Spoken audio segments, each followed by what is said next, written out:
Hey everyone, welcome back to my channel. Welcome to this instructional video on how to make your own homemade, oil-free, no refined sugar, crunchy, delicious granola. All natural, fresh, and organic. And while we're at it, I'll show you how I make my dairy-free yogurt in the Instant Pot so you can make your own granola yogurt bowls. I'm gonna make two different types of granola.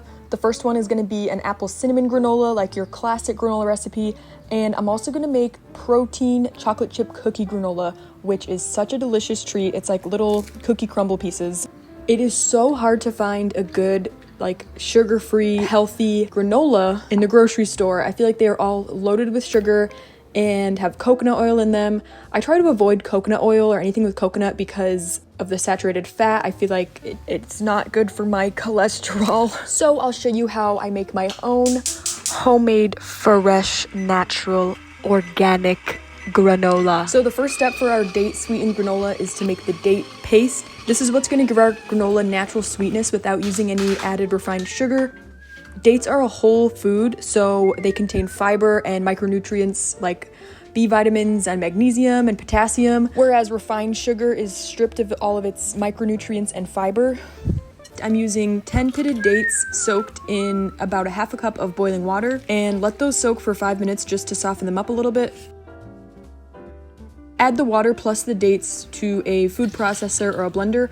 I like to use my little NutriBullet for this because it's a little smaller so it blends up better, but I have to stop every few seconds and shake it up because it gets kind of stuck to the sides, so this is kind of a slow process.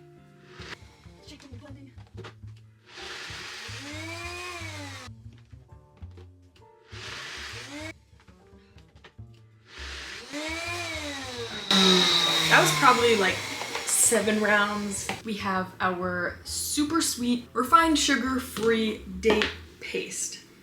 Just dates. It is super sweet. It has like a hint of caramel. First, I'm going to show you how I make my apple cinnamon granola. So to a mixing bowl, add in a 1/4 cup of our homemade date paste, along with a 1/4 cup of creamy almond butter. I'm using this raw creamy almond butter from Trader Joe's, but you could use any type of nut butter. 1 little snack size container of applesauce, and 2 teaspoons of Ceylon cinnamon. Mix that up really good until it's nice and smooth, and then add in 1 cup of oats. I use these organic oats that are certified glyphosate free. 1 cup of mixed nuts of your choice. I like to do a mix of almonds and walnuts. Just give those a rough chop and add those in. This is my favorite thing to add to this granola: white dried mulberries. Buy these off Amazon. This 2-pound bag is like $16. This is one of my all-time favorite snacks. They are just so sweet and chewy, and they have like a vanilla flavor to them. For a fruit, they're surprisingly higher in protein. They have a good amount of iron in them, as well as vitamin C and potassium, but you could also sub golden raisins, are also really good in this recipe. Anyways, mix that all together really well until everything is really well coated in the sauce. I like to add some of this vanilla bean powder, but sadly, I am all out. Oh my gosh, I'm all out of parchment paper, just in time for this video. This is all I have. We're gonna spread our granola out onto a baking sheet. I like to use my hands and really spread it out into a nice, thin, even layer so it bakes evenly. Pop that in an oven preheated to 300 degrees, and every 15 minutes I flip it for a total of like 45 minutes. I like to do a low and slow method to make sure it doesn't burn. So after 15 minutes is up, take it out. Use a spatula to flip it over in big chunks so you get those big cluster granola pieces. In you go. And put it back in for another 15 minutes, and then we'll flip it again for a total of like 40 to 45 minutes. Next, we'll start making my chocolate chip cookie protein granola. This one is so good. It is like these little clusters of chocolate chip cookie pieces, and I love that it has the extra protein in there so you get a little bit more balanced nutrition. So for my chocolate chip granola, add in a half a cup of our date paste. If you don't feel like making the date paste, you could use maple syrup or coconut sugar or any other like sweetener of your choice, along with a 1/4 cup of almond butter. You could also use cashew butter or peanut butter. Mix that all together so it's nice and smooth and well combined, along with 1/8 of a cup of non-dairy milk.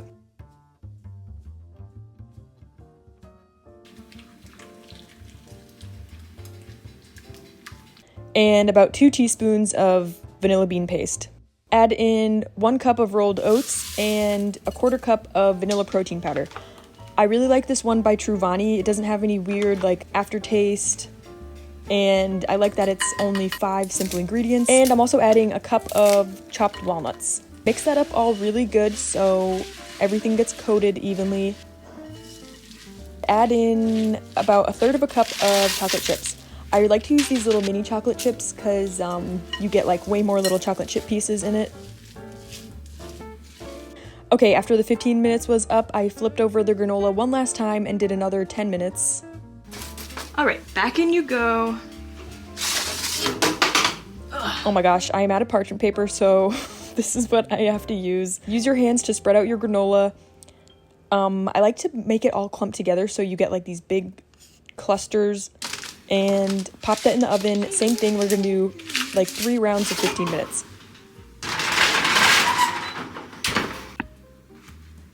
Once the 15 minutes is up, use a spatula to flip it over and try and save those big clusters, but make sure it's nice and even so it all gets baked evenly.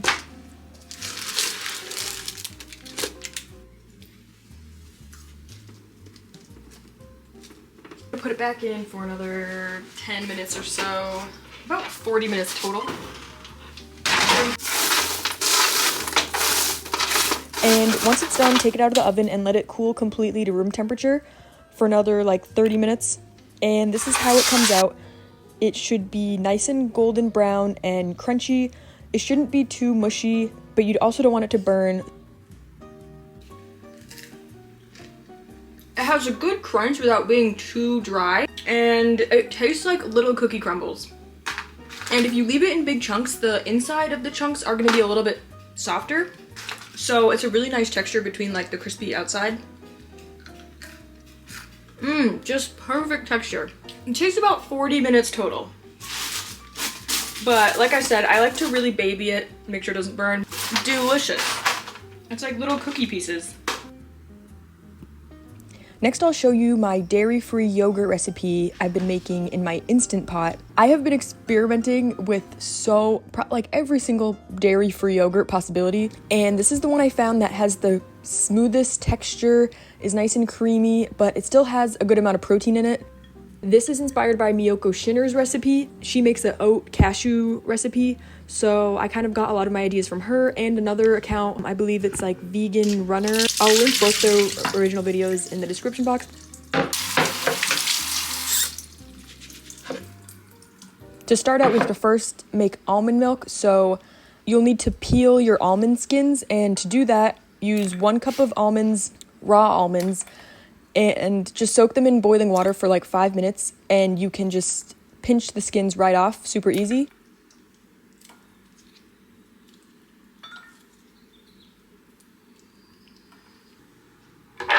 Throw those in a blender along with 1/2 cup of oats. That's what's going to be our natural thickener, so we don't have to use any additional thickeners or gums. And I'm using 4 cups, 1 quart of plain unsweetened soy milk. I like to use soy milk in this recipe to add additional protein, but you can also just make this with 3 cups of water if you don't want to do soy. The first thing we're going to do is bring this up to a simmer, and I'm using the Instant Pot to do this step, so it's all just in one pot. So pour this milk in the Instant Pot and put it on saute mode. You can adjust the timer right on the Instant Pot to 10 minutes. And the whole time it's coming up to a boil, make sure you stir the entire 10 minutes or else the milk will scorch on the bottom. When you make your own dairy yogurt, you have to bring it up to 180 degrees to kill any potential harmful bacteria. I'm honestly not sure if like the same rule applies to like almond milk or like a non-dairy milk, but just to be sure, I brought it up to 180 degrees and it'll start to get really thick from the oats starting to cook. But yeah, I find that the boiling step really helps make a nice thick final product and kills any harmful bacteria. This is like a science experiment. Now After a few minutes, it will start to really thicken up as the oats start cooking.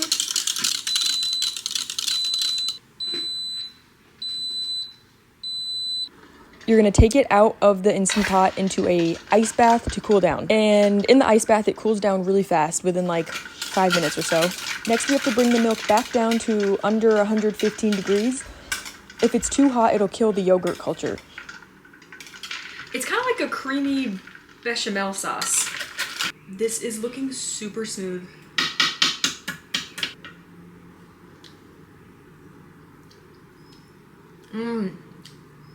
Really good. The oats, I feel like you can really taste the oats. It kind of tastes like cooked oatmeal, but like in a good way. Has a nice flavor. All right, I think this is actually cooled down super fast, like within just 5 minutes. I think it's like body temperature. So that cooled down super fast. I'm gonna pop this back into the Instant Pot. I'm gonna add about a 1/4 cup of store-bought yogurt. You can use like a yogurt culture. I've never personally tried that. I always just do the store-bought yogurt method. You need pre-existing yogurt to make more yogurt, which is kind of silly, but that's just, you need like the good cultures to inoculate your mixture. You can make it without the oats and then strain out the liquid at the end. Okay, and that's it. All right, put on a lid, or I think you can use the regular lid. Press the yogurt button.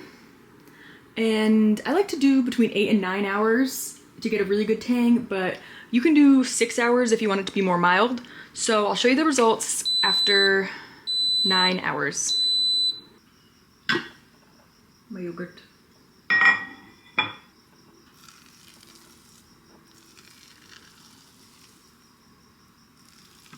It's alive.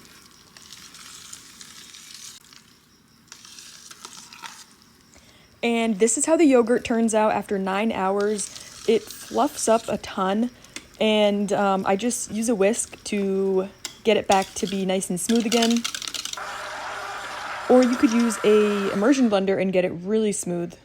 And it has a really good tang to it. It's nice and smooth. And with this method, you don't have to strain out the excess liquid at the end, which saves you a step and is a lot less messy. I really like using almonds in this recipe because I just use so much cashews in my other dishes that I like to switch it up and use almonds, but you can also use cashews.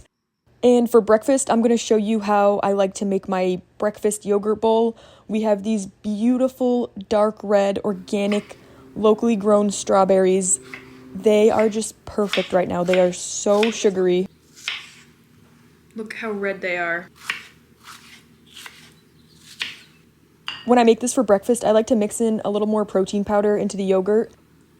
It gives it like a cheesecake flavor, which is really nice. And then I just add in my toppings on there.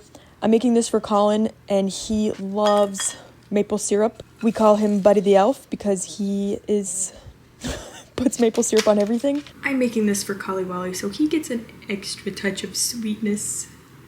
He loves sugar.